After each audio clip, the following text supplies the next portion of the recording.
symbols and the leaders change, but Germany's maniacal urge to impose its will on others continues from generation to generation.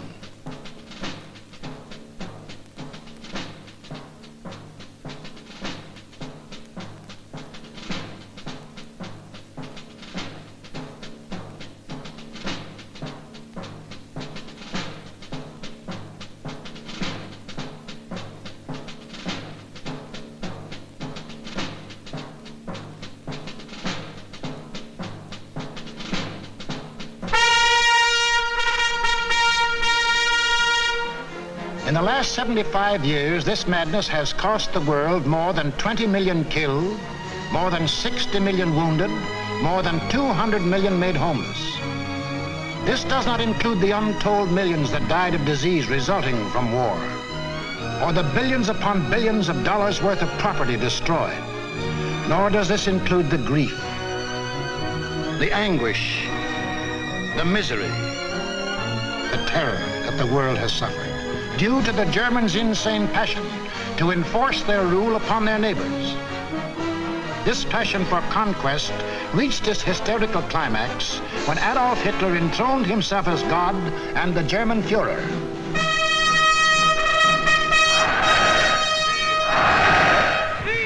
What fantastic dreams was this humorless man dreaming as he stood at Nuremberg and looked down on his fanatic followers?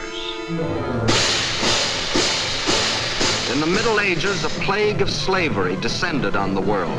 Out of the wilds of Mongolia came a mighty army of fierce horsemen, led by Genghis Khan. Burning, looting, pillaging, the barbarian horde swept across Asia and Eastern Europe. Genghis Khan conquered most of the world of the 13th century. Adolf Hitler was determined to outdo him and conquer all of the world of the 20th.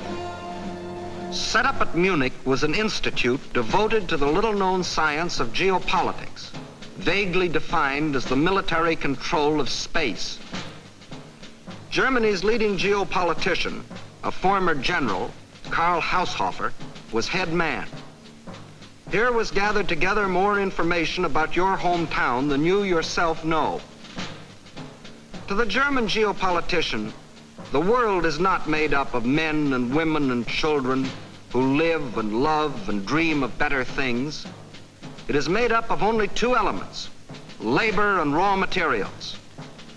The geopolitician's job was to transform Hitler's ambition to control these elements into cold, hard reality. On their map, our planet is neatly divided into land and water. Water forms 3/4 of the Earth's surface, land only 1/4. And in that 1/4 of the Earth's surface lies the world's wealth, all its natural resources.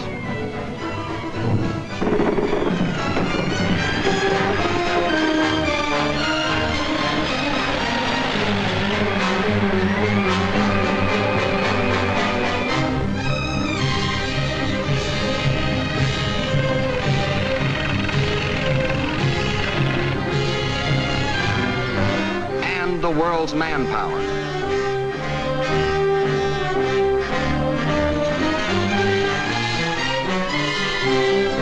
Control the land and you control the world. That was Hitler's theory. This all-important land, the geopoliticians now break up into two areas. One, the Western Hemisphere, which, together with Australia and all the islands of the world, including Japan, comprises 1/3 of the land area. The other area, which consists of Europe, Asia, and Africa, makes up the other 2/3.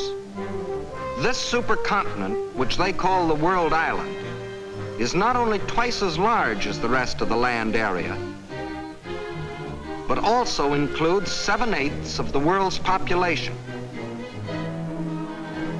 The heart of this world island comprises Eastern Europe and most of Asia. This they call the Heartland, which just about coincides with the old empire of Genghis Khan.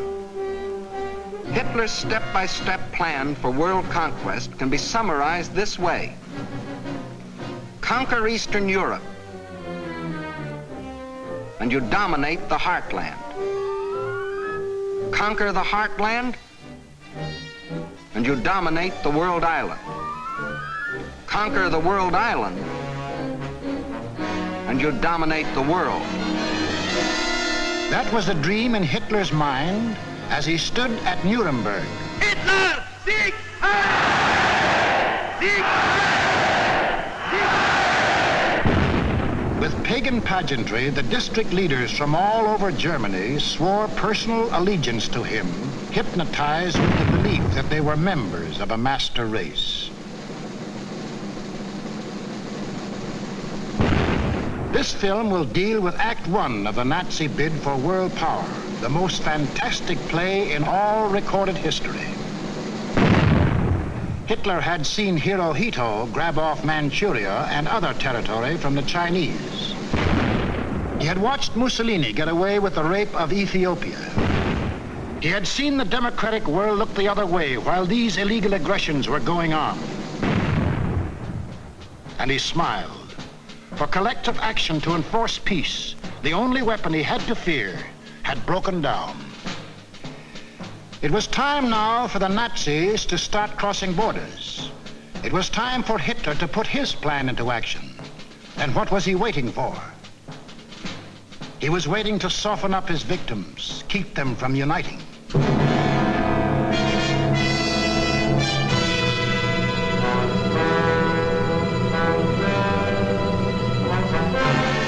For the softening up process, he sent his agents all over the world disguised as tourists, students, and commercial travelers.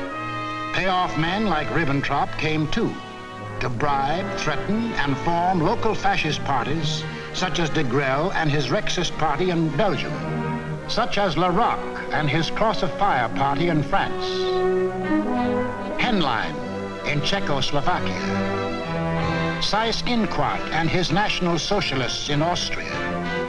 In Britain, Sir Oswald Mosley offered himself to the people as a Hitler with an Oxford accent. In other words, I'm told that Hitler is mad.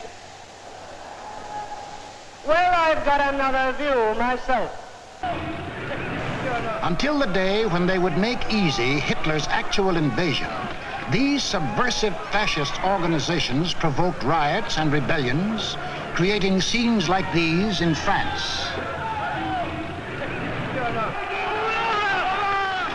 Scenes like these in Belgium.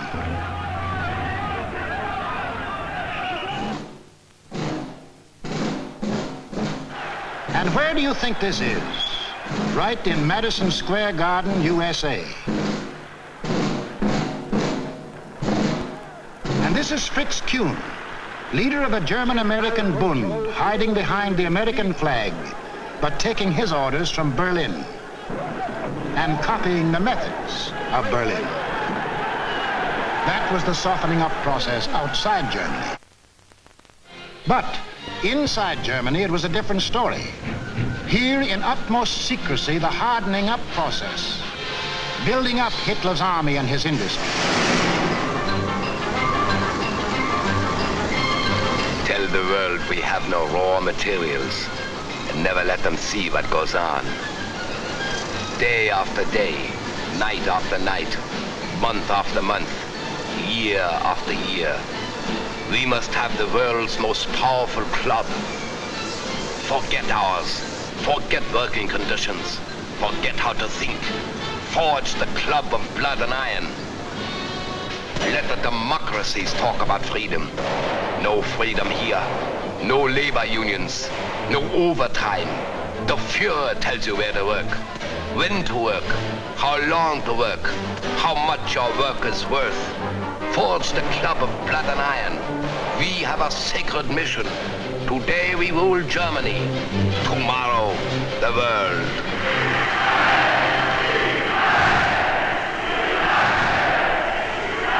And for those who don't like it, you don't eat.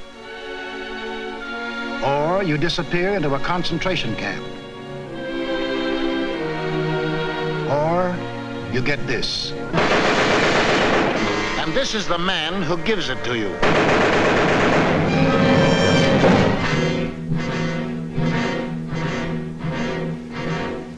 what of the army?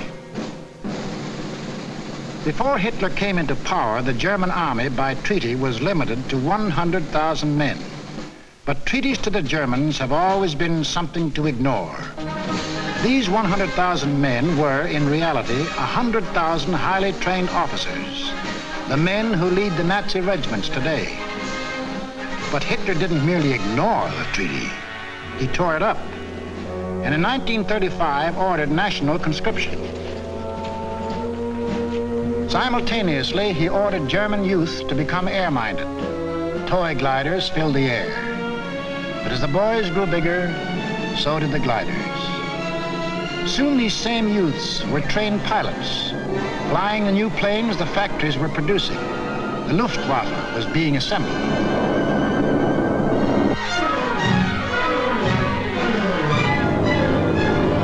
The only thing old about this new army was the goose step. And even Hitler couldn't improve on that ancient German form of torture, designed to make man stop thinking and blindly obey. Goose-step them until they become as insensible as weapons.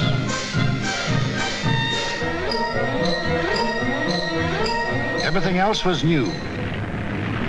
Tanks, motorized equipment, and one of our own inventions, the dive bomber. All this rearmament was strictly illegal, according to the Versailles Treaty. And the next illegal step Hitler took was to march his troops into the Rhineland, a strip of land between Germany and France, demilitarized after the last war as a precaution against future German aggression. But Hitler's plan of eastern conquest demanded a barrier against democratic action in the West. So Hitler remilitarized the Rhineland and began building the formidable Siegfried Line, a chain of forts and defenses 450 miles long and in some places 30 miles wide. Germany had fought one two-front war and didn't want another.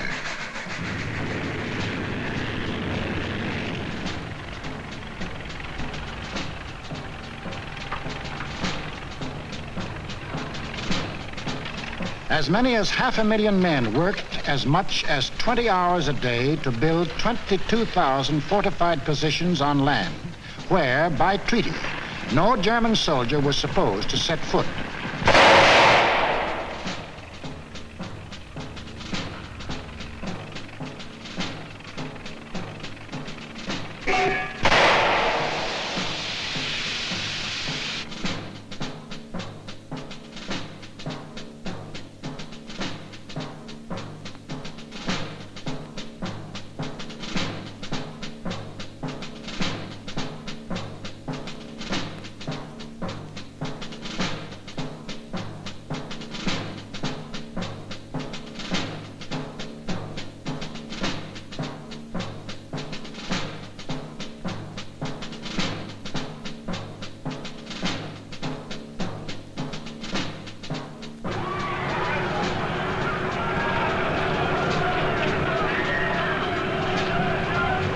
Hitler had his Siegfried Line.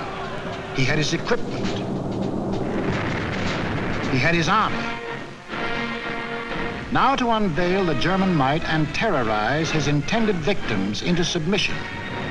General staffs all over the world anxiously awaited the report of their military attachés. A would-be peaceful world learned that a vast military power had materialized out of nowhere. A power controlled by one man who tore up treaties as we tear up ticker tape.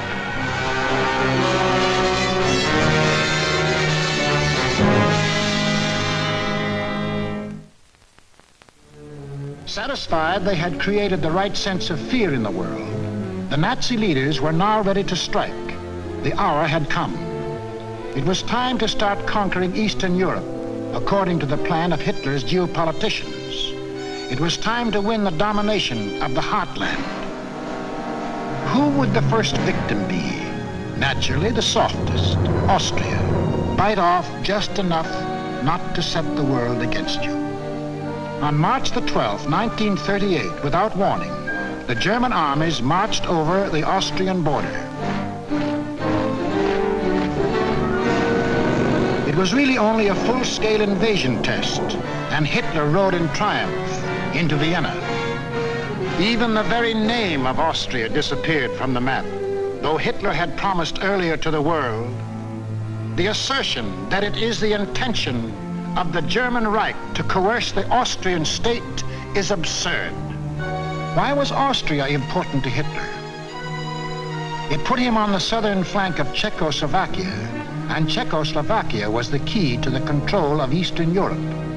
The German Chancellor Bismarck explained that years ago when he said, "He who would conquer Europe must first hold the bastions of Bohemia." And Bohemia was now part of Czechoslovakia. But Czechoslovakia was tough. It had a good army. It had good equipment. It had one of the finest munition plants in the world, the Skoda Works, which Hitler wanted very badly. It had incorruptible President Banish.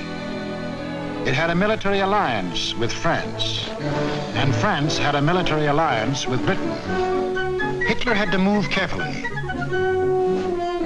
find excuses to take Czechoslovakia one piece at a time. He found his excuse in the Sudetenland, a portion of Czechoslovakia bordering Germany. Here lived some people of German origin, although they had never been a part of Germany itself. That was Hitler's cue.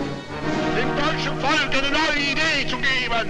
Completely ignoring the fact that most people who left Germany had done so to get away from things like Hitler, he sprang his pet theory that every person of German blood, no matter where he lived, belonged to the Nazi Reich. Für unser Volk. Germans are descendants of Germans, often with no more than a drop of German blood in their veins, suddenly learned that they were godlike, not subject to the laws of the land in which they live and to which they owe their allegiance, whether it be Czechoslovakia, Norway, Sweden, China, the United States, or Timbuktu. According to the Nazis, the German was a special creature who remained forever German, to the 6th and 7th generation, and must take his orders from Berlin. Some people we know of German descent think this is a lot of hogwash.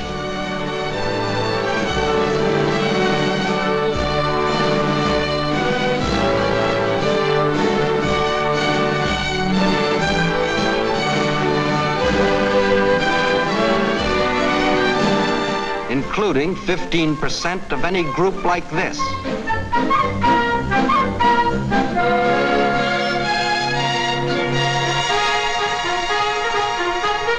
But in the Sudetenland, he found some stooges who fell for this bunk.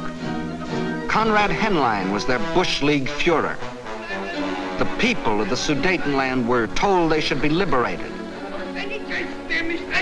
They were told Hitler was their liberator.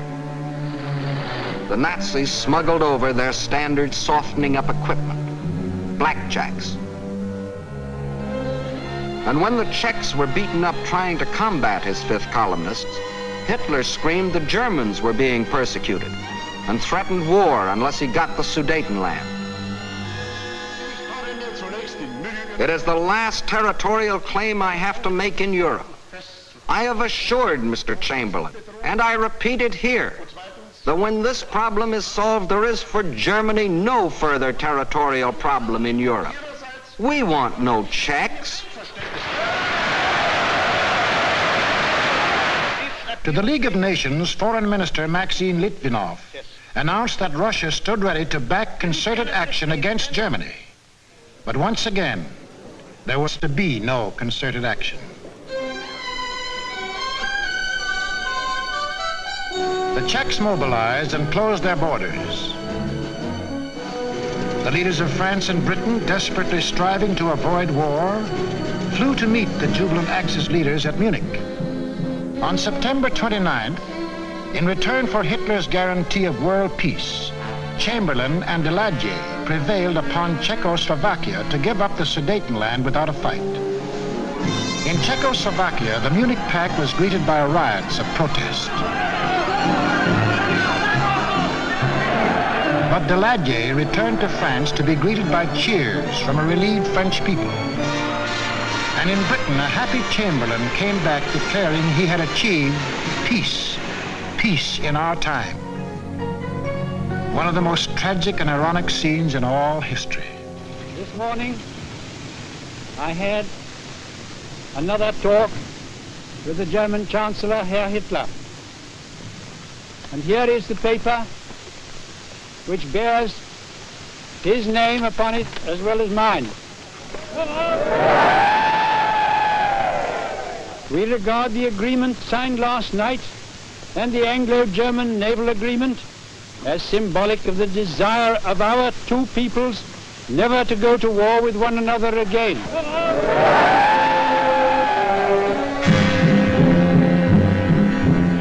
Peace. It wasn't peace. The Nazis hadn't merely got 3 million more souls under the German flag.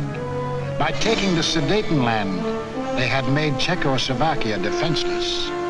For in this territory lay the natural defenses, the mountain ranges, and a defensive line of forts considered even stronger than the Maginot Line. Without these fortifications, Czechoslovakia was disarmed, a ripe plum ready to fall into Hitler's lap. Within 6 months of declaring that he wanted no more territory anywhere, he violated the Munich Agreement, marched in, and took the whole of the Czech state, though he had specifically promised, "I have no further interest in the Czechoslovakian state. That is guaranteed. We want no Czechs." Austria and Czechoslovakia were gone without a fight, and Hitler was getting his control of Eastern Europe. Poland was next on the map. The tired old man of Munich now knew that there could be no peace in our time. If an attempt were made to change the situation by force in such a way as to threaten Polish independence, why then that would inevitably start a general conflagration in which this country would be involved. But after his success at Munich, Hitler was sure that France and Britain would not fight. Here's what one of his spokesmen said: "Democracy has no convictions for which people would be willing to stake their lives." But what about the Russians? The lights began to burn all night in Moscow. British and French military missions arrived to confer with the Soviet government. So did German representatives. And on August 21st, 1939, the world was set on its heels by the announcement of a treaty between the Russians and the Germans in which they agreed not to fight each other. Here were the admitted arch-enemies in a state of apparent friendship. It was too fantastic to make any sense. It didn't. The Germans hoped they could lull Russia into a false sense of security, and the Russians needed time to prepare for the fight they knew was coming. They'd read Hitler's book, Mein Kampf, too, and knew he had his eyes on the rich Russian land.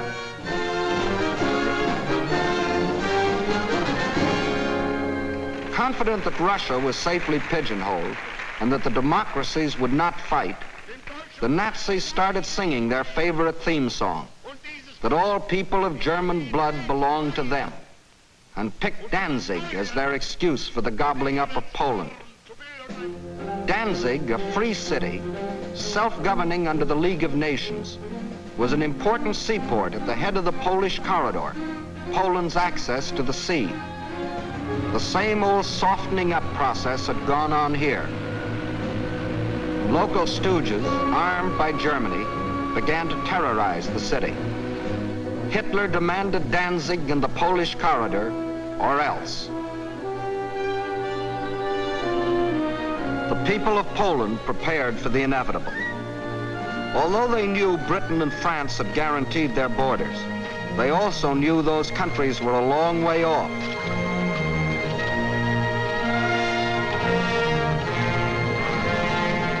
Germany's theft of Czechoslovakia had made Poland's strategic position even worse. Except for the Carpathian Mountains, Poland is relatively flat and low-lying. The Vistula is the Mississippi of Poland. It is broad, muddy, and unfordable for most of its length. Its tributaries are formidable streams during certain seasons. But there was a drought, and the streams were so low during the campaign that they could be forded at almost any point by men, trucks, and tanks. Militarily, the Vistula offered the best line of defense. However, making a stand here would have meant surrendering Warsaw in the richest part of the country. The alternative was to accept battle on the border. That was the Polish decision. The Nazi plan was an enormous pincer movement aimed at encircling the mass of the Polish armies. Secondary pincer movements were to encircle any Polish groups which escaped the main trap. During the last 2 weeks in August, the German armies moved toward the Polish border, where they assembled 70 divisions, many of them armored. From a military standpoint, the Poles were hopelessly outclassed by their predatory neighbor. They managed to mobilize barely 30 divisions, made up of infantry or horse cavalry. In two important respects, the difference was staggering. The Nazis, 5,000 modern tanks. Poland, 600 nondescript tanks. The German Luftwaffe, 6,000 modern planes. The Polish Air Force, less than 1,000 of inferior types. The German army secretly made ready. The way of living for the next 1,000 years was to be decided.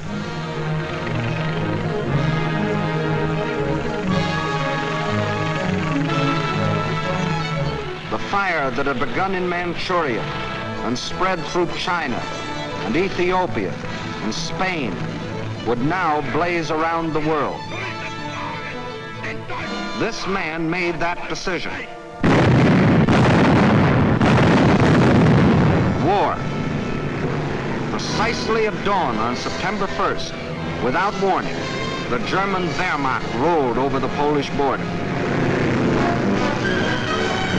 Before the invasion was 30 minutes old, the planes of the Luftwaffe were over Poland, wiping out the Polish Air Force, most of it caught flat-footed on the ground.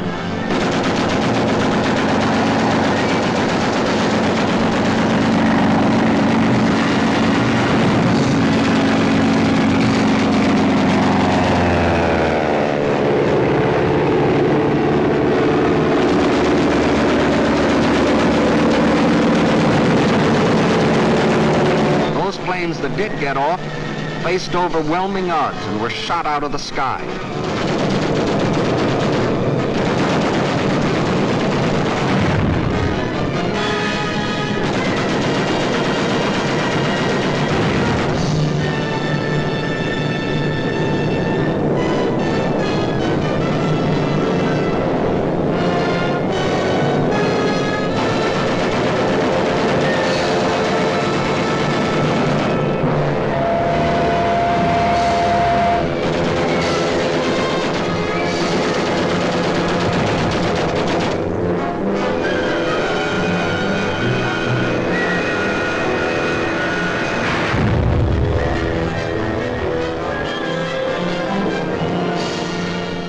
Flying Nazi squadrons ranged deep into Poland, destroying communications, radio stations, power plants, highways, bridges, railroads.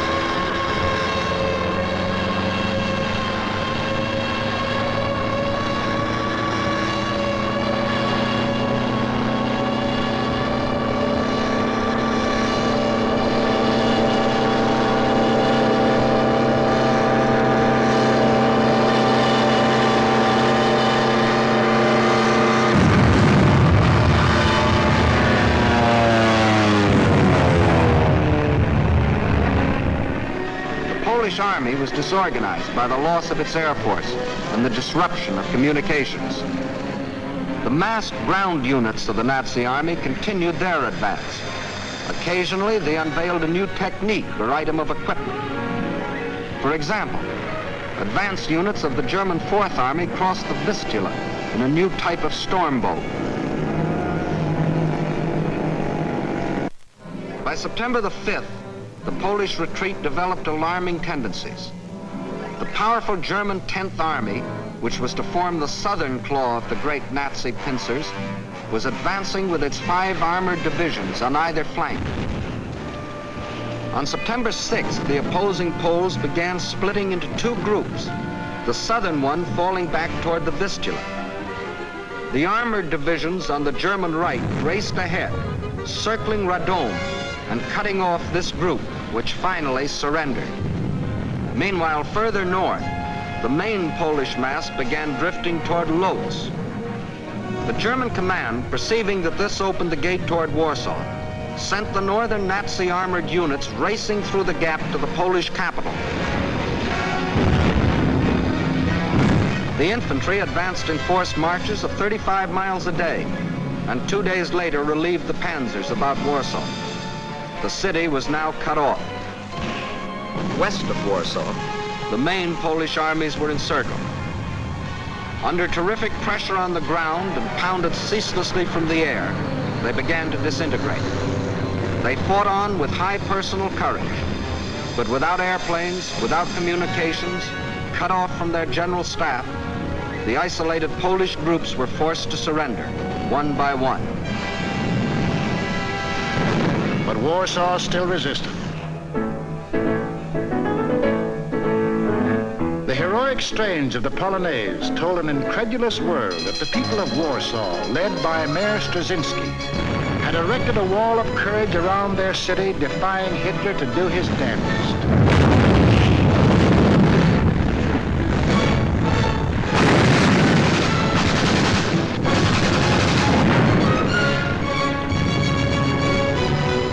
Stopped cold by the city's desperate resistance, the Nazis were forced to send for heavier artillery.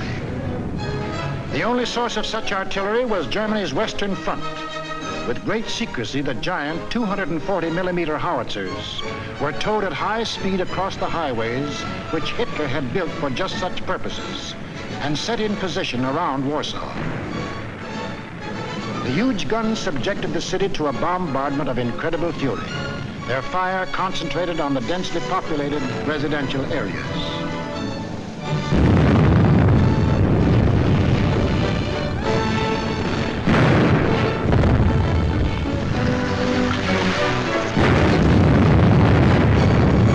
For 20 days of death and horror, every man, woman, and child fought to save his city.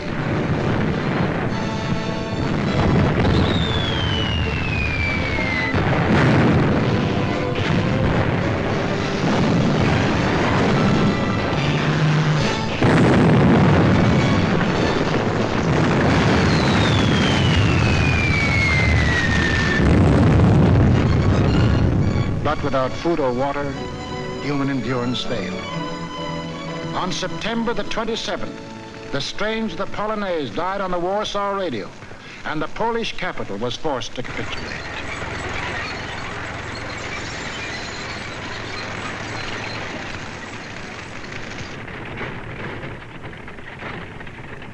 Now all Polish resistance was at an end, except here, the Westerplatte forts opposite Danzig.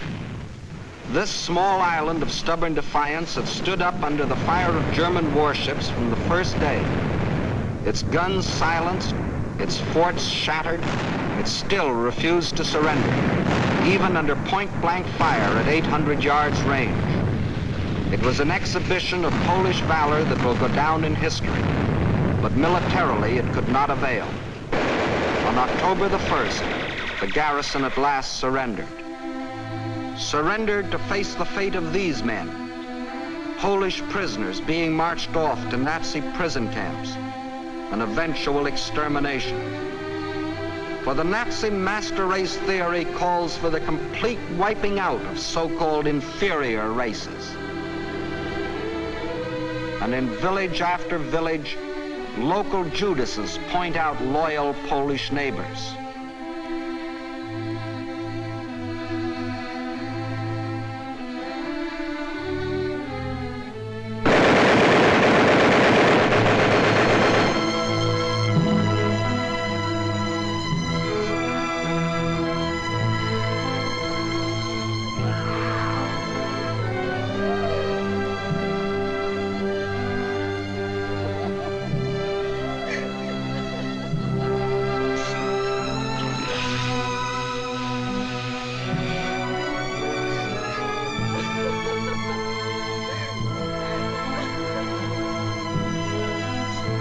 these things the Poles can never forget, including another one of Hitler's famous promises. Germany has concluded a non-aggression pact with Poland. We shall adhere to it unconditionally. The world now knew that a non-aggression pact with Hitler was the kiss of death.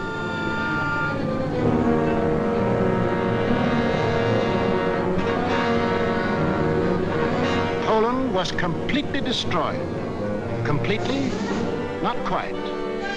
During the last days of the campaign, the Russian army entered eastern Poland and took up positions along the Bug River. The two strongest armies in Europe faced each other. Hitler could decide now whether to keep on heading east or call it quits. He called it quits. Why did Hitler quit here? He had to. To continue a drive to the east would leave Germany facing the threat he had always sworn to avoid, a two-front war. How he met that threat you will see in the next film. What Hitler thought impossible was anything but.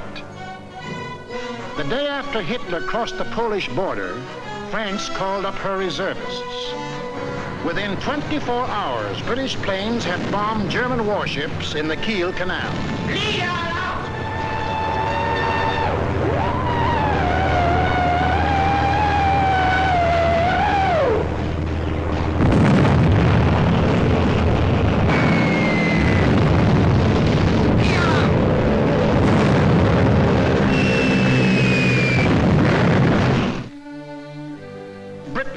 Not merely the British government, but the British people had declared war. War on Hitler and everything he stood for. The democracies did have convictions for which people were willing to stake their lives. Unprepared? Yes. But that didn't matter. For they finally realized that what was being threatened wasn't just the integrity of Poland, but the integrity of free men everywhere in the world. What tragedies, what horrors, what crimes has Hitler and all that Hitler stands for brought upon Europe and the world. It is upon this foundation that Hitler pretends to build out of hatred a new order for Europe. But nothing is more certain than that every trace of Hitler's footsteps, every stain of his infected and corroding fingers will be sponged and purged, and if need be, blasted from the surface of the earth. Lift up your hearts. All will come right out of the depths of sorrow and of sacrifice. Will be born again the glory of mankind.